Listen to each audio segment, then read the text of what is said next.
সরকার পরিবর্তনের সঙ্গে সঙ্গে বাংলাদেশ ক্রিকেট বোর্ডের পরিচালনা পরিষদে পরিবর্তনের দাবি উঠেছে। মিরপুর শেরে বাংলা স্টেডিয়ামে বিসিবির প্রধান কার্যালয়ের সামনে প্রায় প্রতিদিনই চলছে মিছিল মিটিং। আন্দোলনকারীরা মূলত বিসিবি সংস্কার চায়। বিসিবি সভাপতি সহ বেশ কয়েকজন পরিচালকের পদত্যাগের দাবিতে সোচ্চার তারা। তারই ধারাবাহিকতায় নাজমুল হাসান পাপন সভাপতি পদ থেকে পদত্যাগ করার ব্যাপারে সম্মত হয়েছে। বাংলা ট্রিবিউনের এক খবরে এ তথ্য জানানো হয়েছে। এই খবরে বলা হয়, বোর্ড সভাপতি নিজ থেকে বোর্ডের নিজের পদত্যাগের কথা জানান। নাজমুল হাসান পাপন নিজেও ক্রিকেট বোর্ডের সংস্কারের পক্ষে। এই কারণে পদত্যাগ করবে বলে বাংলা ট্রিবিউনের সূত্রটি নিশ্চিত করেছে। ক্রিকেটকে এগিয়ে নিতে যা যা করা দরকার সবই করতে রাজি আছেন তিনি। গত 5 আগস্ট শেখ হাসিনা সরকার পতনের পর থেকে আত্মগোপনে আছে বিসিবির এই সভাপতি।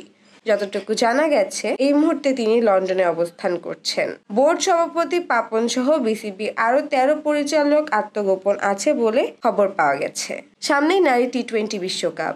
এই টি-20কে ঘিরেই নিজেদের কার্যক্রম নিয়ে দফায় দফায় মিটিং করলেও কোনো কুল কিনারা করতে পারছে না দেশের থাকা বাকি পরিচালকরা। এই অবস্থায় ক্রিকেটের গতিশীল অবস্থা বজায় রাখতে বোর্ড সভাপতি পদত্যাগের সিদ্ধান্ত।